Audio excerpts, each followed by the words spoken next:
Hello बच्चों, कैसे हैं आप? बढ़िया, फर्स्ट क्लास। पढ़ाई अच्छी चल रही है और आशा करती हूँ सब लोग अपने घर में बहुत अच्छे से पढ़ाई कर रहे होंगे। वीडियो देखते रहिए, वीडियो का मिलान बुक से करिए और बुक से मिलान करने के बाद उसको बार बार वीडियो देखिए, बुक से समझिए। आप बहुत अच्छे से विषय वस्तु को समझ जाएंगे। जो क्वेश्चन पूछे जाते हैं उनका जवाब दीजिए, उससे आपके बेसिक भी थोड़े से क्लियर होंगे। कहीं डाउट्स हो तो मुझसे पूछिए और कमेंट बॉक्स में भी पूछ सकते हैं, फोन पे भी पूछ सकते हैं, मैं आपको क्लियर करूँगी। ठीक है, एक पढ़ाई अच्छे से करना है, एग्जाम अच्छे से हमें आगे चलकर देना है। ठीक है, आज हम शुरू करने वाले हैं अध्याय पुष्पी पौधों में लैंगिक जनन। पुष्पी पौधों में लैंगिक जनन कैसे हम होता है वो अपन पढ़ेंगे। अभी पिछले चैप्टर में हमने पढ़ा कि जीवों में जनन कैसे होता है। उसमें लास्ट में आपको समझाया था कि पौधों में जो पुष्प है वो एक नर जनन अंग है और नर जनन अंग जो पुष्प है उसमें 4 भाग होते हैं। ये पिछले वीडियो में मैं बता चुकी, पार्ट 4 जो था उसमें है कि 4 पार्ट होते हैं, बाह्य दल, दल, फिर जायांग और पुमंग। इंग्लिश में बोले तो calyx, Corolla, androecium and gynoecium. ये मैं समझा चुकी हूँ उस वीडियो में। और मैंने फिर ये भी आपको बताया था कि एक प्रश्न पूछा जाता है बहुत कि पुष्प एक रूपांतरित प्ररोह है, समझाइए। ये भी मैंने उसमें समझाया था। फिर मैंने आपको ये भी समझाया था कि पौधों में निषेचन पूर्व कौन सी घटनाएं होती हैं, निषेचन के पश्चात कौन सी घटनाएं होती हैं, ये आपको मैंने समझा दिया था। कब द्विगुणित केंद्रक होता है, कौन सा त्रिगुणित बनता है, द्विनिषेचन क्या होता है, त्रिनिषेचन क्या होता है, ऐसे बहुत सारी चीजें अपन ने पढ़ी है ना। आज हम पढ़ेंगे, पहला तो इस चैप्टर में है कि पुष्प क्या है। पुष्प एक रूपांतरित प्ररोह है। पुष्प में क्या क्या होता है ये भी उस वीडियो में आपको समझा दिया था। आज हम पढ़ेंगे कि पुष्प में जो नर युग्मक बनते हैं या मादा युग्मक बनते हैं वो कैसे बनते हैं। तो पहले हम पढ़ते हैं नर युग्मक। अब नर युग्मक को सामान्य भाषा में हम लोग कहते हैं परागकण। क्या कहते हैं? परागकण। पुष्प में मध्य में पीले रंग का ऐसे पाउडर अधिकतर दिखाई देता है, उसे परागकण कहा जाता है। बहुत बारीक चिकनापन लिए हुए होता है। तो प्रश्न ये उठता है कि ये परागकण बनते कहाँ हैं। एक्चुअली बहुत पहले परागकण को ही नर युग्मक, नर कोशिका कहा जाता था, लेकिन बाद में वैज्ञानिकों ने बताया कि जो परागकण है वो विकसित अवस्था है नर कोशिका की। पहले जो नर युग्मक बनता है अविकसित होता है, वो परागकोश के अंदर बनता है। बाद में जब वो थोड़ा सा विकसित हो जाता है, अंकुरित हो जाता है, तो उसे हम परागकण कहते हैं। ठीक है, आज हम पढ़ेंगे कि पुमंग क्या है। पुमंग क्या है, पुमंग में कौन से भाग होते हैं, परागकोश कैसे बनते हैं, परागकोश बनना, परागकोश के अंदर नर कोशिकाओं का बनना कैसे होता है, इसे हम क्या कहते हैं। बहुत ही इंपॉर्टेंट चीज है, इसको आप बहुत ही ध्यान से देखेंगे और इसमें ध्यान देंगे कहाँ कहाँ पर कौन कौन से नाम है, किस तरह से बोला जा रहा है। ठीक है, चलिए शुरू करते हैं। तो पौधों में जो पुष्प है उसमें जो नर जनन अंग है वो क्या है? नर जनन अंग पुमंग है। पुमंग, इसे एंड्रोशियम भी कहा जाता है। एंड्रोशियम भी कहते हैं। इसमें कौन कौन से भाग होते हैं? तो किसी भी पुष्प में हम देखेंगे तो हमें दिखेगा इस तरह की रचना दिखाई देगी। अब वेरिएशन के अनुसार किसी में ये डंडी लंबी होगी, किसी में छोटी होगी, किसी में ये इस तरह से केवल एक कोष्ठी होंगे, जैसे गुड़हल के फूल में, किसी में द्विकोष्ठी होंगे, किसी में इतने लंबे होंगे, किसी में बहुत छोटे से होंगे, अलग अलग तरह से होंगे, लेकिन सब में रचना यही होगी। निर्माण है इसे पुतंतु कहा जाता है। क्या कहा जाता है इसे? पुतंतु या फिलामेंट कहते हैं। और ये जो रचना है इसे कहा जाता है परागकोश, और इंग्लिश में इसे कहते हैं पॉलन सेक। क्या कहते हैं इसको? पॉलन सेक या परागकोश, जिसमें परागकोश में किसका निर्माण होता है? पराग कणों का निर्माण होता है। ये परागकोश एक कोष्ठी भी हो सकते हैं, एक कोष्ठी भी हो सकते हैं और द्विकोष्ठी भी हो सकते हैं, चतुर्कोष्ठी भी हो सकते हैं। फूलों में वेरिएशन के हिसाब से कौन सा फूल है, एक बीजपत्री है, द्विबीजपत्री है, चतुष्भागी है, पंचभागी है, एक भागी है, उस हिसाब से ये अलग अलग होते हैं। ठीक है, तो ये अपन को समझ में आ गया कि नर जनन अंग पुंबंग है, इसे एंडोशियम कहा जाता है। इसमें दो भाग होते हैं, पुतंतु जिसे फिलामेंट्स भी कहते हैं, परागकोश जिसे पॉलन सेक कहते हैं। परागकोश में ही पराग कणों का निर्माण होता है। चूंकि परागकण बहुत छोटे होते हैं, जीव विज्ञान की भाषा में परागकोश को लघु बीजाणुधानी कहा जाता है। परागकोश को क्या कहा जाता है? परागकोश को दूसरा नाम क्या है? लघु बीजाणुधानी।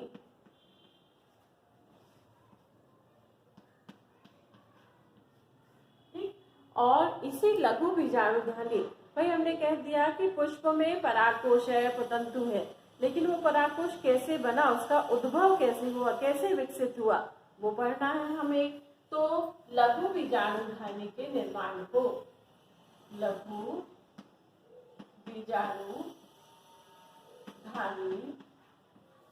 के निर्माण को क्या कहते हैं? लघु बीजाणुधानी के निर्माण को हम कहते हैं लघु बीजाणु जनन। अब यहाँ पर हम शब्द उपयोग कर रहे हैं लघु बीजाणु। तो लघु बीजाणु का मतलब है नर कोशिका। लघु बीजाणु का मतलब क्या है? नर कोशिका, जो कि आगे चलकर क्या बनाती है? परागकण बनाती है। चलिए अब हम शुरू करते हैं, ध्यान देंगे आप अच्छे से। ठीक है, तो सबसे पहले तो ये जो लघु बीजाणुधानी का निर्माण शुरू होता है, तो ये एक अंडाकार कोशिका होती है। कैसी कोशिका होती है? ये एक अंडाकार कोशिका होती है, जिसमें कोशिकाओं का समूह होता है। पुष्पासन पर ये लगती है, बहुत सारी इसमें कोशिकाएं पाई जाती हैं और धीरे धीरे फिर इसका विकास होता है। पुष्पासन पर ये लग रही है, वहां पर नीचे वृंत होता है, ऊपर परागकोश का निर्माण शुरू हो जाता है। बहुत सारी इसमें कोशिकाएं होती हैं। अब इसका आकार बदलने लगता है और इसमें 4 कोनों वाली रचनाएं बन जाती है। इस तरह से इसमें विभाजन होता है। और जब इसका विभाजन होता है, जब कैसे होगा, ये कैसे निर्मित होगा? इसमें जो इसके कोशिकाएं हैं वो अलग तरह से विभाजित होती है, जिससे एक इस तरह से एक रचना बन जाती है। ठीक है, अब इसमें देखिए ये क्या है? ये लघु बीजाणुधानी का विकास शुरू हुआ है, चौकोर रचना बन जाती है। अब इसमें सबसे ऊपर की परत एपिडर्मिस कहलाती है, अपन पढ़ चुके हैं। फिर इसके नीचे की जो परत है, इसके नीचे की जो परत है वो परत क्या कहलाती है? इसके नीचे की परत कहलाती है हाइपोडर्मिस। ये इसमें एपिडर्मिस है और ये क्या है? हाइपोडर्मिस। अंदर और भी इसमें बहुत सारी कोशिकाएं हैं, अंदर बहुत सारी इसमें कोशिकाएं पाई जाती हैं और ये पूरी एक हाइपोडर्मिस की लेयर है। ये पूरे में चारों तरफ इस तरह से फैली हुई है। ठीक है, आपको मालूम है कि हाइपोडर्मिस किसी किसी में एक 1 लेयर्ड होती है और किसी किसी में डबल लेयर्ड होती है। तो इसमें ये हाइपोडर्मिस है और चूंकि जो विकास होना है आगे चलकर हाइपोडर्मिस से ही होना है, इसीलिए मैं इसकी पूरी एक लेयर बना रही हूँ। इस तरह से इसमें ये हाइपोडर्मिस पाई जाती है। ठीक, अंदर और भी कोशिकाएं हैं, इसको अलग कलर से मैं कर देती हूँ। और भी कोशिकाएं हैं, पूरा कोशिकाओं का ये समूह है जो कि अंदर पाया जाता है। इस तरह से इसमें कोशिकाएं पूरे में से गुच्छे में भरी होती हैं। ऐसा खाली कोई स्पेस नहीं होता। अंदर ये कॉर्टेक्स की कोशिकाएं हैं। अंदर में सब में धीरे धीरे रूपांतरण होगा, इनमें विभाजन होगा। हम देखेंगे किस तरह से हो रहा है। ठीक है,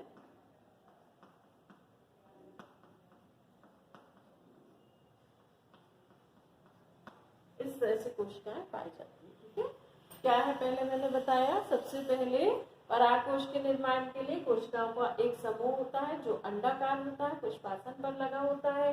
इसका आकार धीरे धीरे बदलकर लगभग चौकोन हो जाता है और इस समय इसकी हाइपोडर्मिस की कोशिका, हाइपोडर्मिस की एक एक कोशिकाएं, चारों कोनों पर एक एक कोशिकाएं आकार में बड़ी हो जाती है। आकार में कैसी हो जाती है? ये बड़ी हो जाती है।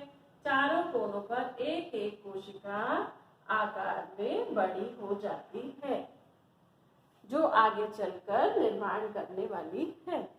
इस कोशिका को, जो ये चारों कोशिकाएं हैं जो आकार में बड़ी हो गई है, किससे बनी है? हाइपोडर्मिस की एक एक कोशिकाएं आकार में बड़ी हो गई है। इन्हें कहा जाता है आर्कीस्पोरियल सेल। दोनों लैंग्वेज में मैं लिखूंगी आर्कीस्पोरियल सेल।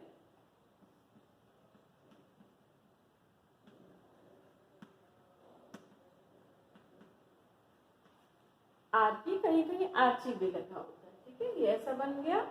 अब क्या होता है, ये जो आर्कीस्पोरियल सेल है इसमें विभाजन होता है। इसमें विभाजन होता है, एक विभाजन होता है और इस विभाजन के फलस्वरूप, इस विभाजन, एक सेल में लेकर आपको बता रही हूँ, एक ये आर्कीस्पोरियल सेल है, इसमें एक विभाजन होता है। ठीक है, इस विभाजन के फलस्वरूप एक ये मैंने ली है, एक एक इस सेल को मैंने यहाँ पर किया। ठीक है, इसमें ये ऐसा है तो ऐसा बना देती हूँ मैं, ये ऐसा विभाजन है। ठीक है, इस तरफ क्या है? एपिडर्मिस है। ये क्या है? एपिडर्मिस। ये एपिडर्मिस है, ये इस तरफ है। और ये क्या है? आर्कीस्पोरियल सेल। कौन सी सेल है ये? आर्कीस्पोरियल सेल। और इसमें बाहर की तरफ क्या है? ये एपिडर्मिस है। ये एपिडर्मिस की ये लेयर है। इसकी भी कोशिकाएं डिवाइडेड होती है। मैंने ऐसा लाइन से बना दिया। अब इसमें एक विभाजन होता है और इस विभाजन के फलस्वरूप दो कोशिकाएं बनती हैं। कितनी कोशिकाएं बनती हैं? दो कोशिकाएं, जिसमें एक ये कोशिका है और एक ये कोशिका, नंबर 1 एंड नंबर 2। जो नंबर 1 कोशिका जो एपिडर्मिस की तरफ है, ये बनाती है प्राथमिक वित्तीय कोशिका। प्राथमिक वित्तीय कोशिका, प्राइमरी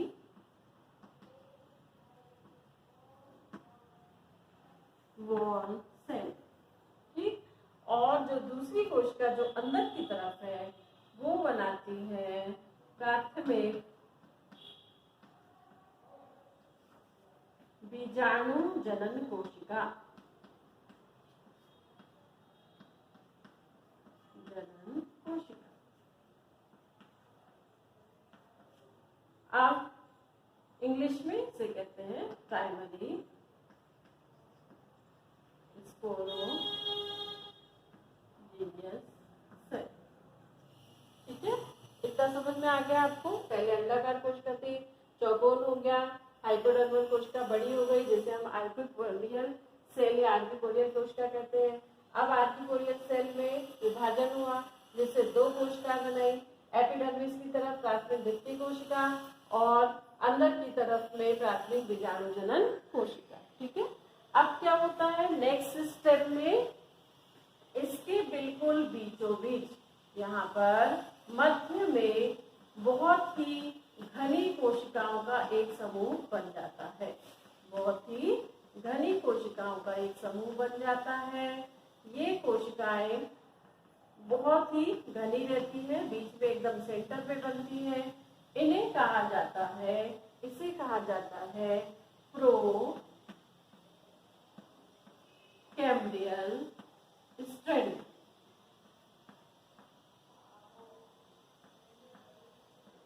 प्रो कैम्ब्रियल स्ट्रैंड। ये प्रो कैम्ब्रियल स्ट्रैंड एकदम बीच में होता है और ये आगे चलकर इन दोनों से जो परागकोश भित्तियां बनने वाली है, परागकोश बनने वाला है, उनको उनकी योजी बनाता है। योजी मतलब उन दोनों को जोड़कर ये रखता है। ये भी आगे विभाजित होगी और ऊपर से नीचे तक ये योजी, दोनों योजी का मतलब होता है दोनों को जोड़ने वाला, उसका निर्माण ये करता है। चलिए थर्ड स्टेप अब हम देखते हैं। अब क्या होता है इनमें, अब ये जो प्राथमिक बीजाणुजनन कोशिका है और प्राथमिक भित्ति कोशिका है, इनमें विभाजन शुरू हो जाता है। तो अपन पहले देखते हैं प्राथमिक भित्ति कोशिका का विभाजन। प्राथमिक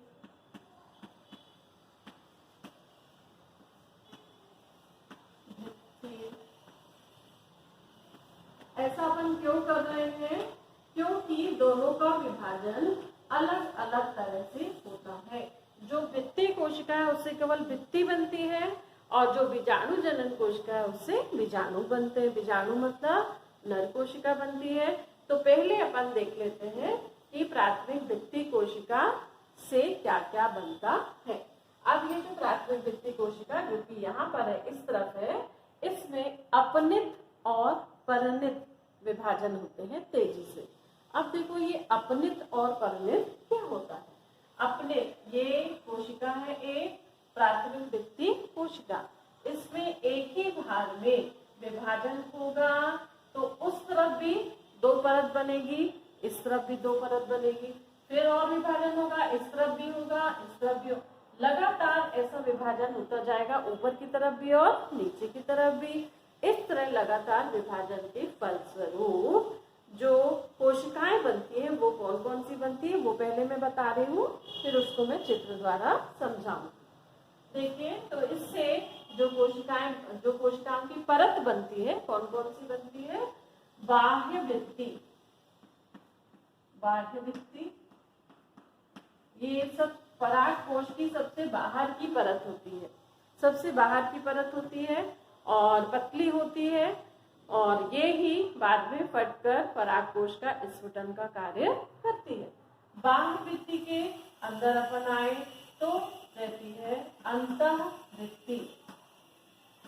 अंतःभित्ति ये 2-3 लेयर की होती है, इसमें स्पाइरल कर्व भी पाए जाते हैं और इसके बाद बीच में पाया जाता है मध्य स्तर।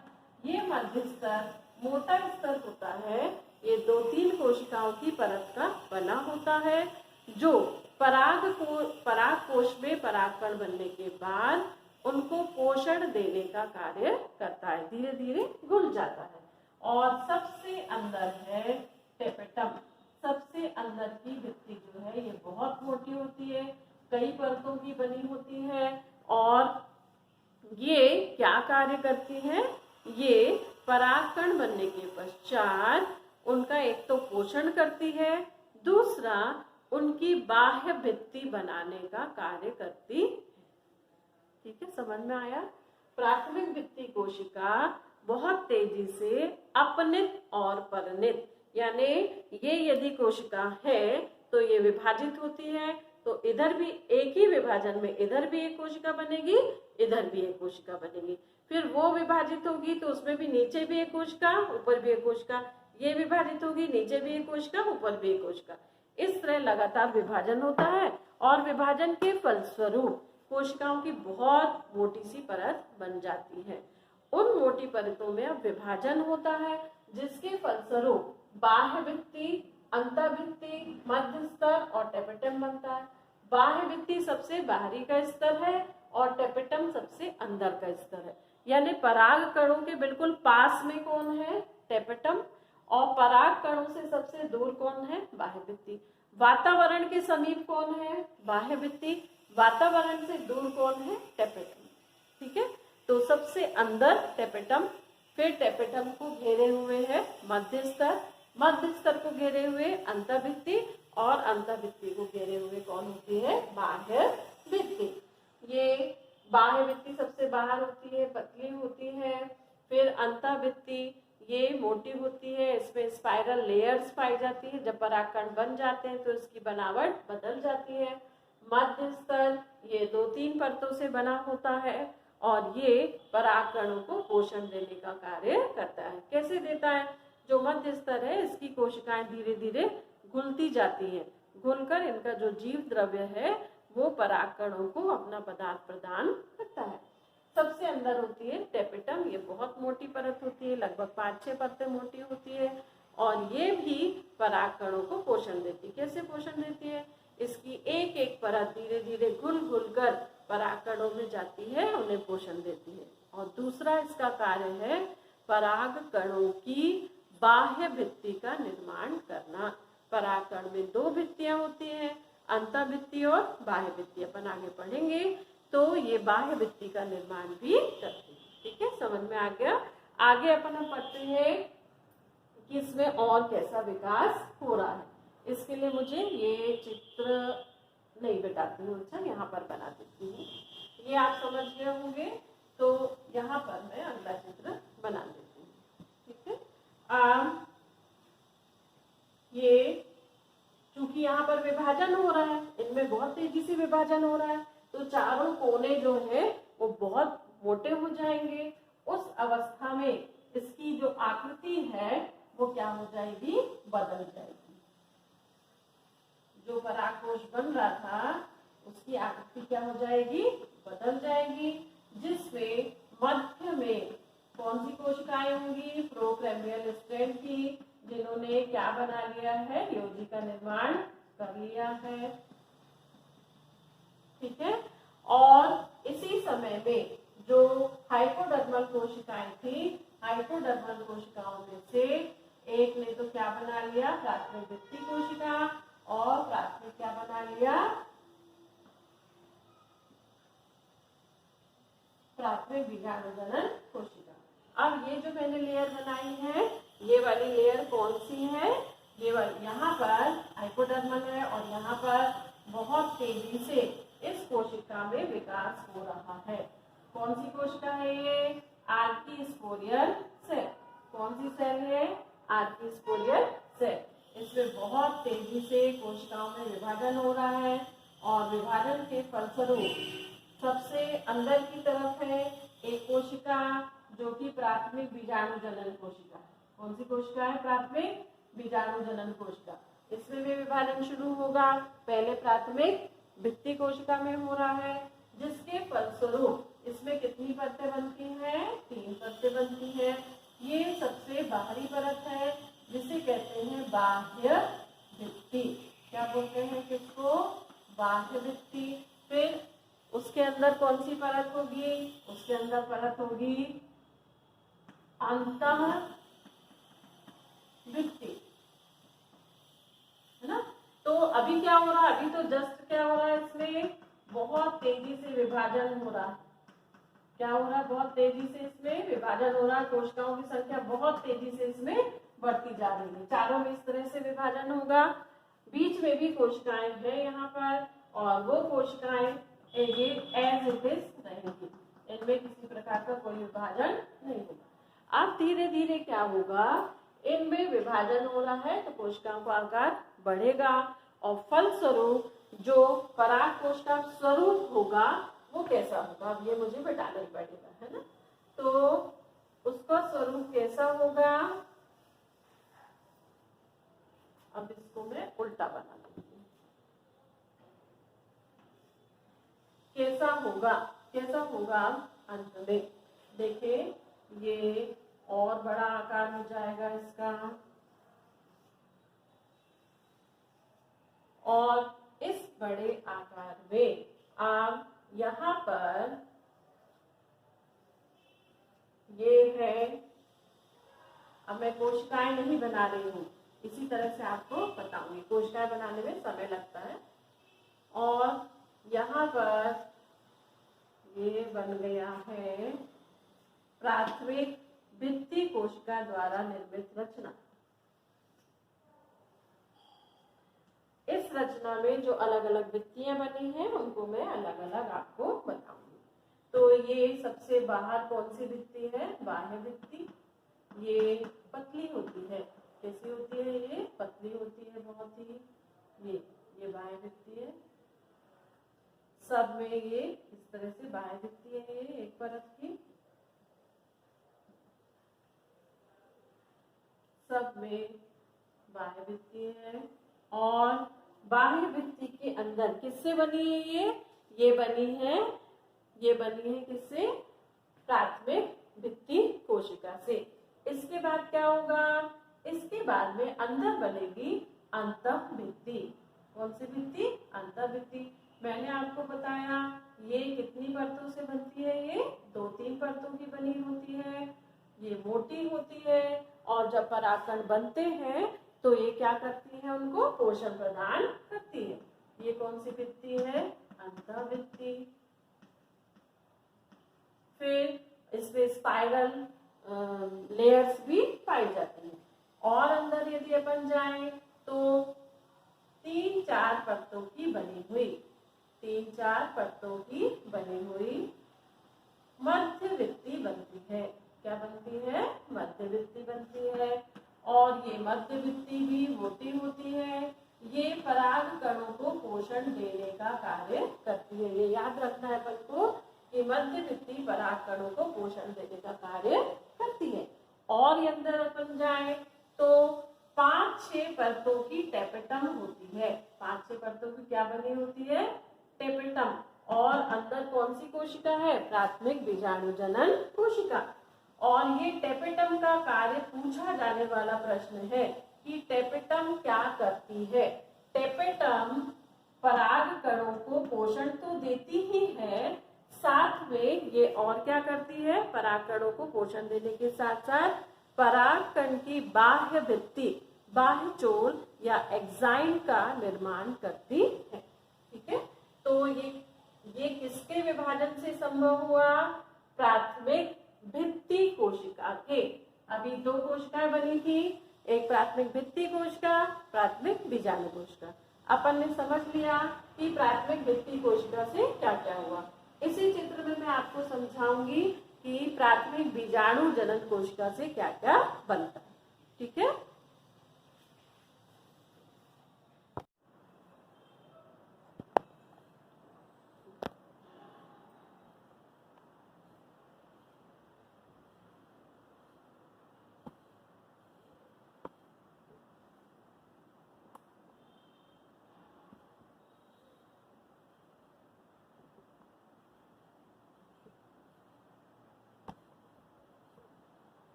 हम पढ़ रहे थे बाह्य भित्ति, अंतःभित्ति, मध्यभित्ति और टेपेटम। ये समझ लीजिए प्राथमिक भित्ति कोशिका का काम अब खत्म हो गया। ये चारों सब बन गया। अब अपन पढ़ते हैं किसके बारे में? प्राथमिक बीजाणुजनन कोशिका, जो कहाँ पर है? अंदर। ठीक है, उसको हम इसमें पढ़ेंगे। ठीक है, अब देखिए ये प्राथमिक बीजाणुजनन कोशिका है। इसमें क्या होता है? कौन से चेंजेस आते हैं? ये हम अलग अलग देख लेते हैं। ये वाले परागकोश की जो एक भाग था उसमें हमने ये देखिए, यहाँ पर देखिए। अब इसमें भी क्या होता है? इस कोशिका में विभाजन शुरू होते हैं, लगातार ऐसे विभाजन होते जाते हैं और होते होते इसमें भी कोशिकाओं की संख्या क्या हो जाती है? बहुत सारी बढ़ जाती है। और बढ़ने से पूरे गोले में ये मान लो हम इसको खोलेंगे तो एक एक परत हमको ऐसे मिलेगी। किस तरह से जम जाती है, इस तरह से विभाजन होने के बाद इसमें ऐसे बहुत सारी कोशिकाओं के स्तर, लेयर बन जाते हैं। और लेयर बन जाने से, जब लेयर बनती है तो वो लेयर जो है उनमें पहले तो ये पास पास में है कोशिकाएं, बिल्कुल देखो जुड़ी जुड़ी हुई हैं। अब क्या होता है, धीरे धीरे ये जो कोशिका है ये बड़ी होती है, बाहर की बीजाणुजनन कोशिका, भित्ति कोशिकाएं भी बड़ी होती जाती हैं। तो अब क्या होता है, जो सबसे अंदर वाली लेयर है, इसमें जो सबसे अंदर वाली लेयर है उसकी कोशिकाएं अलग अलग हो जाती है। क्या हो जाती है, अलग अलग हो जाती है। पहले तो जुड़ी हुई थी, अब कैसी हो जाती है, ये अलग अलग हो जाती है। फिर उसके बाहर वाली कोशिकाएं वो भी अलग अलग हो जाती हैं। फिर उसके जो बाहर वाली कोशिकाओं की लेयर थी वो भी कैसी हो जाती है, अलग अलग। पहले तो डेंस थी, घनी थी, एक दूसरे के पास पास थी, लेकिन जैसे जैसे बीजाणु ये धानी बड़ी होती जाती है वैसे वैसे अंदर की कोशिकाएं भी अलग होती जाती हैं। इन्हें कहा जाता है प्राथमिक बीजाणु मात्र कोशिका। प्राथमिक बीजाणु मात्र कोशिका कहा जाता है। ये प्राथमिक बीजाणु मात्र कोशिकाएं जब इस तरह से अलग अलग हो जाती है तो इनमें होता है अर्धसूत्री विभाजन। कौन सा विभाजन होता है, अर्धसूत्री विभाजन होता है। अर्धसूत्री विभाजन के फलस्वरूप एक एक कोशिका से चार चार कोशिकाएं बन जाती हैं। तो अंदर कोशिकाओं की संख्या, प्राथमिक बीजाणु मात्र कोशिकाओं की संख्या और भी ज्यादा बढ़ जाती है। तो उनके बढ़ने से यहाँ पर अब क्या होता है, इससे संख्या बढ़ गई, सभी जितनी बीजाणु मात्र कोशिकाएं सभी परागकण का निर्माण कर सकती हैं, किंतु उनमें से कुछ कोशिकाएं घुल जाती हैं और घुलकर वो अन्य बीजाणु मात्र कोशिकाओं को पोषण प्रदान करती है। समझ में आ गया इतना? क्या हुआ, जो प्राथमिक बीजाणु जनन कोशिका थी उसमें कई विभाजन हुए, कई लेयर्स बन गई और वो लेयर्स पहले घनी थी, जुड़ी हुई थी। जैसे जैसे ये बीजाणु धानी बड़ी होती जाती है वैसे वैसे अंदर की कोशिकाओं की जो लेयर्स की कोशिकाएं जो पास पास में थी वो अब दूर दूर होने लगती है, एक दूसरे से अलग अलग हो जाती है और अलग होकर प्राथमिक बीजाणु मात्र कोशिका बनाती है। इनमें अर्धसूत्री विभाजन होता है, संख्या बहुत अधिक हो जाती है। इनमें से सभी परागकण का निर्माण कर सकती हैं, परंतु क्या होता है, वो उनमें से कुछ कोशिकाएं घुल जाती हैं और घुलकर परागकणों को पोषण प्रदान करती हैं। ठीक है, अब क्या होगा, धीरे धीरे जैसे जैसे परागकणों का विकास होगा तो वैसे वैसे इसका आकार क्या होता जाएगा, बढ़ता जाएगा।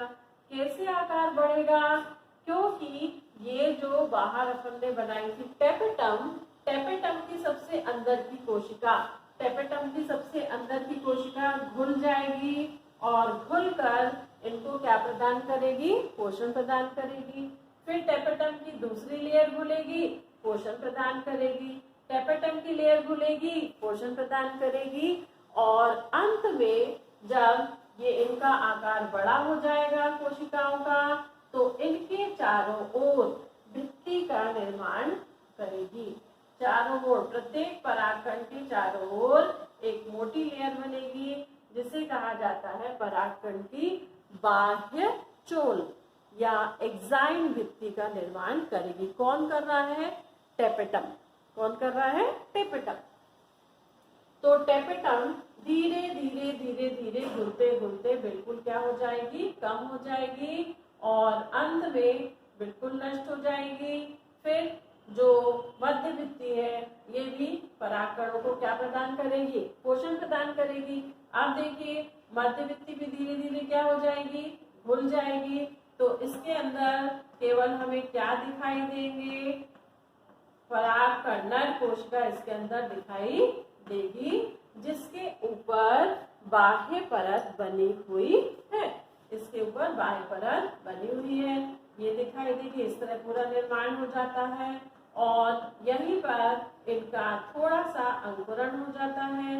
इस अवस्था में आने तक जो बाह्य भित्ति है, सबसे बाह्य भित्ति है, ये बाह्य भित्ति ये इस तरह से अपनी रचना बना लेती है और इसे पानी जो है इसका जो प्रदान करना बंद हो जाता है, जिससे ये जो बाह्य भित्ति है ये फट जाती है और फटने से जो परागकण है कहाँ निकल जाते हैं, बाहर निकल जाते हैं।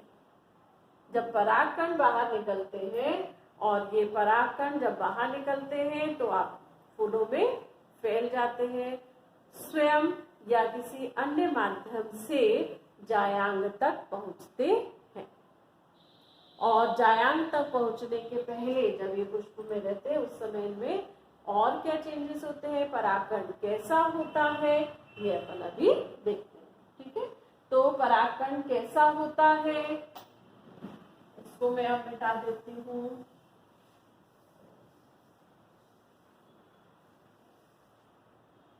परागकण कैसा होता है, परागकण में एक भित्ति होती है अंतःभित्ति।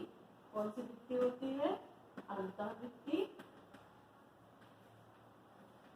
अंतःभित्ति को कहा जाता है एंटाइन। क्या कहा जाता है, एंटाइन। और एक होती है बाह्य भित्ति। एक होती है कौन सी भित्ति, बाह्य भित्ति। ये जो भित्ति है बाहर वाली, ये नॉर्मल सिंपल पतली सी भित्ति नहीं होती, ये बहुत खुरदुरी होती है, मोटी होती है और ये अंदर की पूरी कोशिका को सुरक्षित रखती है। और इसके अंदर क्या होता है, इसके अंदर भरा होता है जीव द्रव्य। क्या भरा होता है इसके अंदर, जीव द्रव्य। पूरी कोशिका है ये, इसके अंदर एक केंद्रक पाया जाता है। क्या पाया जाता है, केंद्रक पाया जाता है, जिसमें क्रोमोसोम की संख्या कितनी होती है, n होती है। क्रोमोसोम की संख्या कितनी होती है, n। इसके अलावा भी जितने भी कोशिका के अंदर है इसमें पाए जाते हैं।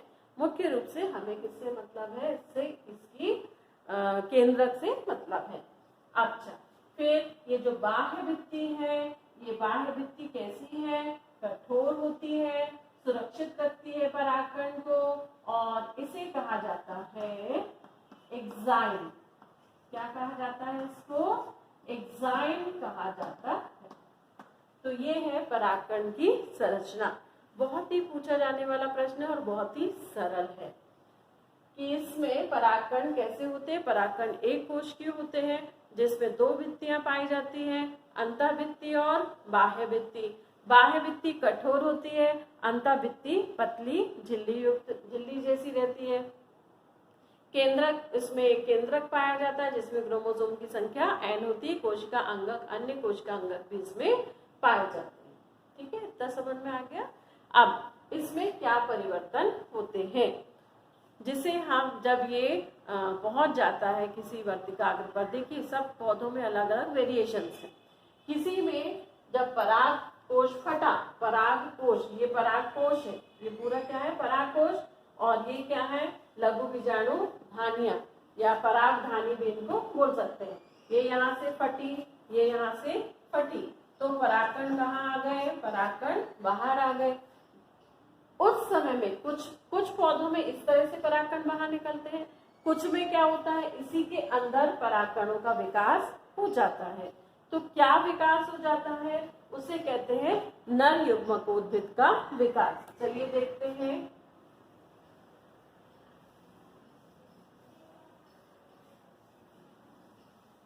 ये परागकण है। अब इसमें क्या परिवर्तन होगा, किसी किसी में परागकोश के अंदर, किसी किसी में परागकोश के बाहर। ये बाह्य भित्ति है। इसमें सर्वप्रथम क्या होगा, इसका जो केंद्रक है, ये केंद्रक दो भागों में बटेगा, दो भागों में बटेगा, जिसमें दोनों अलग अलग तरह का आगे चलकर कार्य करेंगे। इसे कहा जाता है कायिक या नलिका केंद्रक। क्या कहते हैं, कायिक या नलिका केंद्रक, और इसे कहा जाता है जनन केंद्रक। नर जनन केंद्रक भी हम इसको बोल सकते हैं। ये इस तरह का चेंजेस हो रहा है, नर जनन केंद्र। ठीक है, अब दोनों में क्रोमोसोम की संख्या कितनी है? n। कौन सा विभाजन हुआ है? समसूत्री विभाजन। कौन सा विभाजन है? समसूत्री विभाजन। और इसके फलस्वरूप एक केंद्र कितने भागों में बंट गया? 2 भागों में बंट गया। अब क्या होगा? और विकास होगा आगे। तो क्या होगा उस समय में? उस समय में अंदर ही अंदर ये जो जनन केंद्रक है, नर जनन केंद्रक, इनके कायिक केंद्र के तो थे, जो नर जनन केंद्रक है ये पुनः 2 भागों में बंटता है। नर जनन केंद्रक पुनः कितने भागों में बंटता है? 2 भागों में बंटता है। और ये क्रिया कब होती है? ये क्रिया जब होती है जब जिस समय में पराग नलिका बनती है। ठीक है, तो अभी इसमें 2 केंद्रक हैं। अब ये जो इस अवस्था में कहाँ पर पहुंचता है? ये पहुंचता है कहाँ पर? जायांग में। जायांग क्या है? पुष्प का मादा जनन अंग है। पुष्प का कौन सा अंग है? मादा जनन अंग है। और ये यहाँ पर पहुंच गया। कौन पहुंच गया? केंद्रक, नर जनन केंद्रक सहित परागकण यहाँ पहुंच गया। अब क्या होता है? यहाँ पराग जो जायांग है इसके वर्तिकाग्र से एक रसायन निकलता है जिससे बाह्य भित्ति घुल जाती है। बाह्य भित्ति क्या हो जाती है? घुल जाती है, जिसके फलस्वरूप जो अंतःभित्ति है वो बाहर रहती है। क्योंकि पतली है तो वो एक नलिका का रूप धारण कर लेती है। और इस नलिका में आप कौन से 2 केंद्रक होते हैं? सबसे आगे की ओर होता है कायिक केंद्रक या ट्यूब केंद्रक, और उसके पीछे एक केंद्रक होता है। कौन सा? नर जनन केंद्रक। कौन सा केंद्रक? नर जनन। इसको मैं हटा देती हूँ। ये क्रिया कहाँ पर होती है ये समझाने के लिए बताया था आपको। नर जनन केंद्र। ठीक, इसको बड़ा करके बना देती हूँ। ये थर्ड स्टेप, इसमें क्या होगा? बाह्य भित्ति जो है वो घुल जाएगी और जो अंदर की भित्ति है वो पराग नलिका के रूप में, किसके रूप में? पराग नलिका के रूप में बाहर निकलती है। बाह्य भित्ति घुली, अंतः भित्ति बाहर निकली। इसके अंदर 2 केंद्रक हैं, कायिक केंद्रक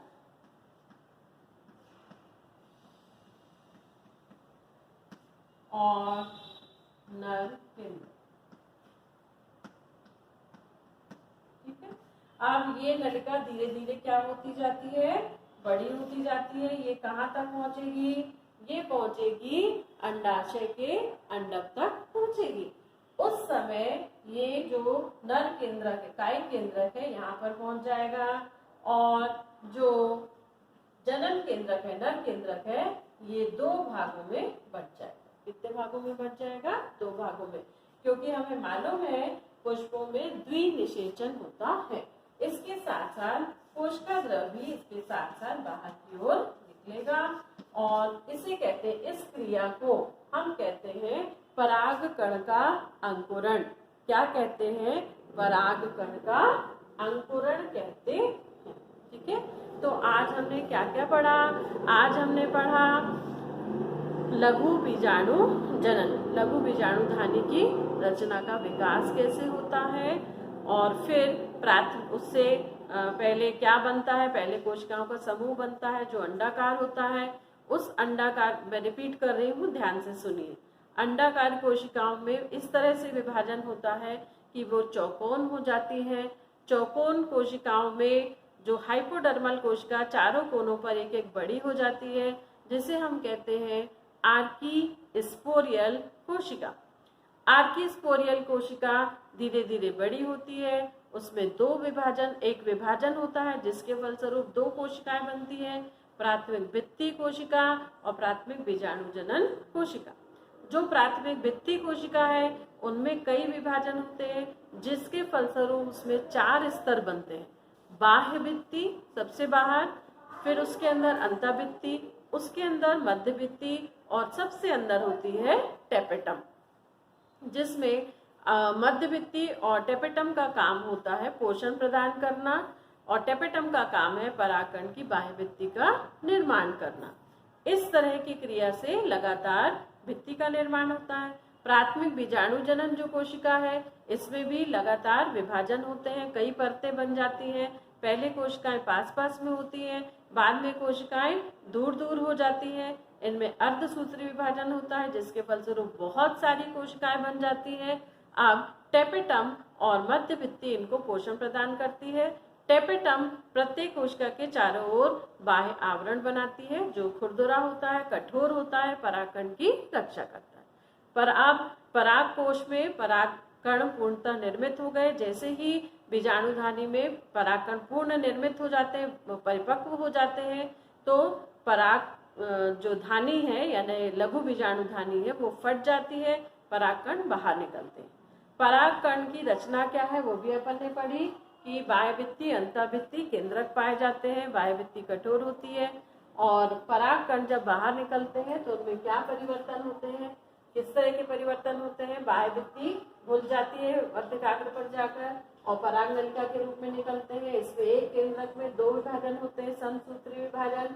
समसूत्री विभाजन के 2 केंद्रक में एक क्या कहलाता है, नलिका केंद्रक, और दूसरा कौन सा केंद्रक कहलाता है, दूसरा कहलाता है जनन केंद्रक। जब बाह्य भित्ति घुल जाती है तो अंतःभित्ति पराग नलिका के रूप में निकलती है और इसमें नर केंद्रक और कायिक केंद्रक 2 केंद्रक होते हैं जो पराग नलिका के साथ जाते हैं। कायिक केंद्रक एज इट इज रहता है और जो नर केंद्रक है पुनः सूत्री विभाजन द्वारा 2 भागों में बंटता है और अंडा पर पहुंचकर द्विनिषेचन की क्रिया करता है। ये हमने आज इतना पढ़ा है। इसको आप बुक से जरूर मिलान करिए, वीडियो बार बार देखिए और मेरे क्वेश्चन का आंसर कमेंट बॉक्स में दीजिए, अवश्य दीजिए। चलिए, सबसे पहले पौधों में नर युग्मक क्या है, उसका नाम क्या है। दूसरा, पौधों में नर युग्मक कोशिका का नाम बताइए। नर युग्मक में पाई जाने वाली कोशिका में क्रोमोसोम की संख्या कितनी होती है। नर युग्मक के निर्माण की क्रिया को क्या कहते हैं। लघु बीजाणु जनन के समय सर्वप्रथम कोशिका जो आगे चलकर पराग कोषधानी का निर्माण करती है उसका नाम लिखिए। ठीक है, तो ये हो गए क्वेश्चन। वीडियो बार बार देखिए, प्रश्नों के उत्तर दीजिए, बुक से मिलाइए, नोट्स बनाइए और पढ़ते रहिए। ओके, स्वस्थ रहिए, सुरक्षित। ओके।